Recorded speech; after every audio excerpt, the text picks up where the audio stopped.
नमस्कार, मैं शारदा पांडे आसान ज़िंदगी के इस एपिसोड में आपका स्वागत करती हूँ। जैसा कि पर्वों त्योहारों का महीना है, खूब वीडियो दे रही हूँ आपको, सभी पर्वों का वीडियो दे रही हूँ। अब मैं आपको दे रही हूँ आज महाशिवरात्रि पर्व का वीडियो। महाशिवरात्रि ऐसा एक व्रत है शिव जी का कि जो लोग साल के 24 त्रयोदशी, तेरस या प्रदोष का व्रत नहीं कर पाते या शिव चतुर्दशी का व्रत नहीं कर पाते, वो साल का एक दिन एक बार निर्जला व्रत महाशिवरात्रि का करके, इसका शिव पुराण में उल्लेख है कि एक दिन इस व्रत को करके साल में एक बार 13 वर्षों तक इस व्रत को साल में एक बार निर्जला करके 14वें वर्ष में रुद्राभिषेक और हवन कराने से पति के ऊपर आया हुआ महा से महा कष्टदायी रोग, लांछन, आरोप जो भी कुछ होगा, वो सभी कुछ जो कि असाध्य होगा, आप नहीं समझ पाओगे कि कैसे दूर होगा, वो सब चीज़ भी दूर होगा। आपके पति दीर्घायु और आपके सुहाग की रक्षा होगी। ऐसा शिव पुराण में लिखा हुआ है कि जो साल के 24 प्रदोष न कर पाएँ, वो फाल्गुन महीने की कृष्ण पक्ष की जो महाशिवरात्रि का व्रत, जो कि शिव और पार्वती का विवाह का दिन है, इस व्रत को निर्जला करने से शिव मंदिर में जाके, यानी पहली बार शिव मंदिर में जाके इस व्रत का संकल्प लिया जाता है। और फिर इस व्रत को आप कहीं भी करके फिर जब उद्यापन कराना हो तो जरूर नहीं कि आप मंदिर में जाएं, घर पर ही शिवलिंग का निर्माण मिट्टी का करके पंडित जी शिव मंत्रों से और उनका रुद्राभिषेक करके हवन करते हैं। कुछ ब्राह्मण भोजन और दान वगैरह किया जाता है, तो घोर से घोर महाकष्ट आया हुआ पति के ऊपर जो रहता है वो दूर हो जाता है।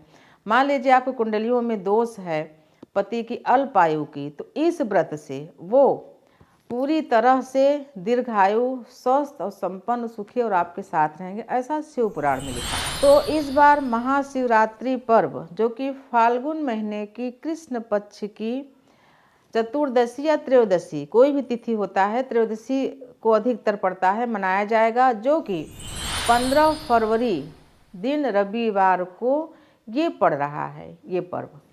तो इस दिन आप मंदिर में जाके विधिवत पूजा करें और माता पार्वती, अगर मंदिर में शिव और पार्वती का अगर मूर्ति हो तो ज़्यादा अच्छा है, और नहीं तो शिवलिंग में पूजा कर सकते हैं, लेकिन गौरी मैया का होना अनिवार्य है। अगर ऐसा नहीं है तो घर में ही आप शिव पार्वती का फोटो रख के, लेकिन मंदिर में शिवलिंग का पूजा जरूर करने जाएं। भले ही घर में शिव पार्वती का फोटो रख के, कलश रख के पूजा करें। माता पार्वती को 16 श्रृंगार या विशेष श्रृंगार की सामग्री, जैसे कि सिंदूर, लाल बिंदी, काजल, लाली, लाल चूड़ियाँ, मेहंदी, मीठा पान, बिछुआ, लाल साड़ी, चुनरी, ये सभी चीज़ एक बार शुरू में और दूसरी उद्यापन के समय, बीच में नहीं। बीच में आप सिर्फ व्रत करके और हो सके तो शिव मंदिर में जाके पूजा करें, नहीं तो अपने घर में भी कर सकती हैं। और विशेष शिव जी को क्या प्रसाद चढ़ता है, जो अभी ऋतु के समय अनाज हैं, जैसे गेहूं की बालियां, जौ की बालियां, चना की फली, जो चना फला हुआ रहता है वो, जिसमें दाने पड़े रहते हैं, चना की फली, मीठी बेर, आम का बोर, जो फूल होता है आम का वो, धतूरे का पुष्प, धतूरे का फल, आंकड़े का पुष्प, आंकड़े का फल, बेल पत्ती, ये सभी चीज़ होनी चाहिए। और उसके अलावा भांग और आंकड़े की जो रुई होती है, रुई मिल जाए तो उसकी बत्ती जला के भगवान शिव को दीप दान किया जाता है। गंगा जल होना अनिवार्य है। चूरमा प्रसाद, चाहे थोड़ा सा ही हो, चूरमा प्रसाद भी चढ़ाएं भगवान भोलेनाथ को। एक थाल में माता पार्वती का श्रृंगार का चीज, जिसमें दक्षिणा भी हो। एक थाल में भोग का, चीजें बताई हुई सब भोग का चीज है, शिव जी को चढ़ाया जाता है। ये सभी चीजें एक थाल में होनी चाहिए। एक और थाल में पूजा की सामग्री, जिसमें कि जल, घृत, दीपक वगैरह रहता है जो। और भगवान शिव को इस दिन वर्जित चीजें भी अर्पण होती हैं। क्यों? क्योंकि मैना देवी ने भगवान शिव जी से आदेश लिया कि हे प्रभु, आप भभूति लगाते हो, आप सर्पों की माला पहनते हो, आप बिच्छुओं को कान में लटकाए हो, आप बाघंबर पहनते हो, आप डमरू त्रिशूल लिए रहते हो, अघोरियों की तरह रहते हो, लेकिन आज मैं आपको अपनी पुत्री दे रही हूँ, तो एक दिन तो हमारे मन का आप श्रृंगार कर लो, आप हमें अपने हिसाब से पूजा करने दो। तो भगवान शिव जी मुस्कुराते हुए बोलते हैं कि हाँ माता, बिल्कुल आप कर लो।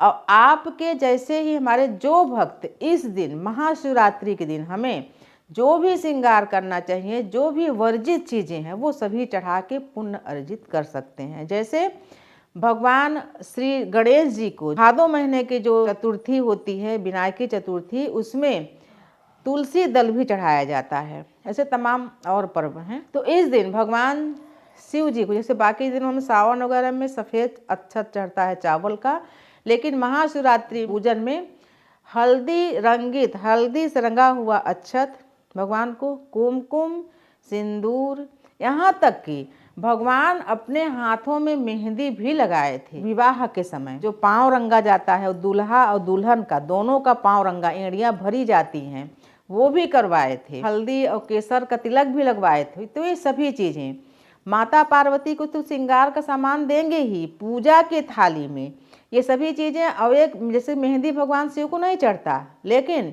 इस दिन चढ़ता है, भगवान के हाथ में या शिवलिंग में थोड़ा सा मेहंदी भी लगा दे। सभी श्रृंगार भगवान शिव प्रसन्न हो जाते हैं अपने भक्तों की ये भक्ति देख के, और इन सभी श्रृंगारों से प्रसन्न हो के आपको आशीर्वाद देते हैं कि आप सदा ये श्रृंगार हमको शिवरात्रि पर करते रहें। और तभी आप करोगे जब आप खुद सदा सुहागन रहोगे, अन्यथा ये बाकी जो जिनके पास ये है हक वही कर सकता है। तो आपको बता रही हूँ, महाशिवरात्रि पर्व का विशेष पूजन, जिसका इस साल विवाह हुआ हो, वो अगर शिव भक्त हैं, वो चाहते हैं तो इस दिन का व्रत करके, मान लो आप जैसे निर्जला व्रत नहीं रह सकते, वैसे तो बहुत अभी तो गर्मी है नहीं, निर्जला व्रत आराम से रहा जा सकता है। मान लो आप निर्जला व्रत नहीं कर पाए तो एक बार एक फल खा के एक बार पानी पीने का भी संकल्प ले सकते हो। आप आजमा सकते हो, मान लो कभी निर्जला व्रत आप नहीं रहे तो आजमा सकते हो कि हम रह पाएंगे कि नहीं। तो आपको ऐसा जब संकल्प आप लोगे मंदिर में ना, तो शिव जी आपको पूरी तरह शक्ति देंगे, आपको भूख और प्यास लगेगी ही नहीं। लेकिन फिर भी आप अगर डरते हो तो एक बार अभी ऐसा कर लो, एक फल खा के पानी पी लेना एक बार, सिर्फ पूजा के बाद, कभी भी दिन में। फिर अगले बार से आप रह सकना तो रहना, लेकिन संकल्प अगर इसी बार से ले लो तो ज़्यादा अच्छा है। तो महाशिवरात्रि पर्व का विशेषताएं आपको मैं बता रही हूँ। भगवान शिव जी के जो भक्त हैं इस विशेषता, इस पूजा को जानेंगे और करेंगे।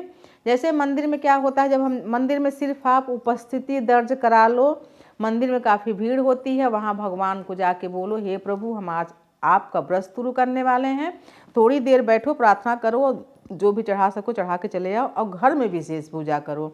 घर में शिव पार्वती जी का फोटो, एक कलश और एक आम की लकड़ी की चौकी पर पीला वस्त्र बिछा के विधिवत पूजा करो। विधिवत शिव जी का जो भी स्तोत्र होता है, गान होता है, आरती होता है, विधिवत करो। हाथ में अक्षत पीला फूल लेकर विधिवत प्रार्थना भी करो। घर में ही पूजा मान्य होती है और भक्त और भगवान का जो पूजा होता है वो बहुत फलित होती है। शिव जी का पूजन, जैसे कि 15 फरवरी 2026 दिन रविवार के दिन शिव पूजन, महाशिवरात्रि का पूजन है। तो इस दिन अगर आप हो सके तो गंगा स्नान जरूर करें। गंगा स्नान करके, अगर गंगा के आसपास में मंदिर रहती भगवान जी का, एक लोटा जल चढ़ा के वहीं संकल्प करके आप घर चले जाएं, घर में पूजा करें। तो सूर्य उदय के बाद से, मान लो आप गंगा स्नान करने नहीं जा पाते, घर पर ही पूजा करोगे, तो सूर्य उदय के पहले ही आप स्नान वगैरह करके, उसके बाद सभी चौकी वगैरह सजा के, सब पूजा की व्यवस्था करके, और आप पहली पहर की पूजा सुबह आप कर सकते हो। सूर्य उदय से लेकर आप सुबह के 9:30-10 बजे तक कर सकते हो। अभिजीत मुहूर्त का पूजा अगर इस बीच में नहीं कर पाए तो 11:30 से 12:30 बजे तक कर सकते हो। फिर संध्या पूजा जरूर करें, क्योंकि जो प्रदोष काल की पूजा होती है वो शिव को बहुत ही प्रिय है। तो जो मैं आपको माँ पार्वती जी को सब श्रृंगार वगैरह चढ़ाने के लिए बता रही हूँ, विशेष पूजा बता रही हूँ, भगवान शिव जी को सभी कुछ चढ़ाने को बता रहे हैं, ये प्रदोष काल में करें।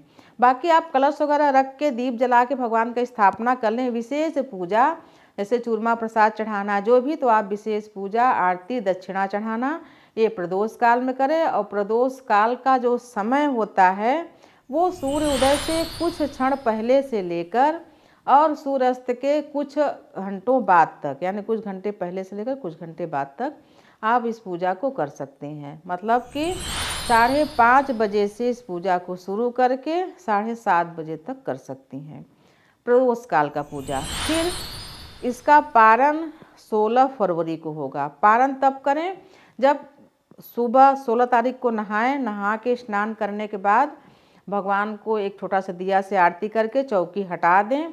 उसके बाद कुछ दान जरूर करना रहता है। कुछ दान निकाल के और फिर जो चूरमा का प्रसाद वगैरह चढ़ा रहेगा वो वहीं पर बैठ के भूल चूक के क्षमा प्रार्थना कर लें। संकल्प कर लें कि आप 13 वर्षों तक, इस व्रत को 13 वर्षों तक रहा जाता है निर्जला, जो कि मैं भी करी हूँ। और 14वें वर्ष में इसी महाशिवरात्रि पर्व के दिन ही रुद्राभिषेक हवन करा के, पूजन करा के, हो सके तो अपने आस पड़ोस वाले जो भी ब्राह्मण हैं अपने बहन बेटों को बुला कर उद्यापन कर सकते हैं। ये सब बड़ा आयोजन नहीं करना चाहते तो आप स्वयं भी पूजा मिट्टी का शिवलिंग बनाएं, आसान जिंदगी में डालें हैं, और आप ओम नमः शिवाय का जाप करके दूध और शहद जो पंचामृत होता है उसे स्नान करा के आप भी उद्यापन कर सकते हैं। लेकिन फिर भी मैं बताती हूँ कि आप छोटा सा उद्यापन कर लें कि जो आपका किया हुआ पूजा का फल है वो आपको पूर्णतः 14वें साल में मिल जाए। आयोजन अगर बड़ा लगता है तो आप अपने से भी कर सकती हैं। तो आपको मैं विशेष बताई हूँ भगवान शिव जी का महाशिवरात्रि पर्व का पूजा व्रत। इस साल जो नई बेटियों का विवाह हुआ है वो भी इस व्रत को कर सकते हैं। अशुद्धता हो, सूतक पातक हो, कोई अगर संकट हो तो इस साल न करें, अगले साल से करें, लेकिन शुद्धता से करें। इस पूजा में भगवान शिव को भी एक पीले रंग का गमछा चढ़ा के और गठबंधन पूजा करें, क्योंकि ये विवाह पूजा है। गठबंधन में गौरी मैया के जो चुनरी चढ़ाओगे आप, उसमें एक हल्दी, एक सुपारी, एक सिक्का, अक्षत और कुछ पुष्प उसमें रख के बांध के, और शिव जी के जो गमछा होगा उससे बांध के शिव जी के शिवलिंग में, या फोटो है तो ऐसे बगल में रख लेंगे। शिव जी को जनेऊ भी हल्दी मिश्रित, यानी हल्दी से रंगा हुआ जनेऊ भी चढ़ाएंगे। गठबंधन पूजा जरूर की जाती है इस महाशिवरात्रि पर्व में। गठबंधन पूजा करें। जो आप श्रृंगार का सामान जो चढ़ाओगे उसमें बिछुआ जरूर होना चाहिए। श्रृंगार में 3 चीज़ का बहुत महत्व है, सिंदूर, चूड़ी और बिछुआ। भले आप अपने ही पास रखें, आपके घर में देवरानी जेठानी ननद है तो उनको भी कुछ श्रृंगार की सामग्री दान करना चाहिए। तो आपको मैं महाशिवरात्रि पर्व के बारे में विस्तार से बताई हूँ। कमेंट आप करोगे, आपके जो भी दुविधाएं होंगी कमेंट में आपको जवाब दूंगी। और अगला वीडियो आपका जो रहेगा वो रहेगा होलाष्टक, कि होलाष्टक में नई वधुओं को क्या नहीं करना चाहिए, कौन कौन से शुभ कार्य नहीं करने चाहिए, और ग्रहण में क्यों नहीं मनाई जाएगी इस बार होली। इसके लिए विशेष वीडियो आगे मैं आपको देने वाली हूँ। तो हमारे चैनल आसान ज़िंदगी को हाइप कर लें, सब्सक्राइब कर लें, लाइक करें, हमारे साथ बने रहें, देखते रहें आसान ज़िंदगी। तब तक के लिए नमस्कार।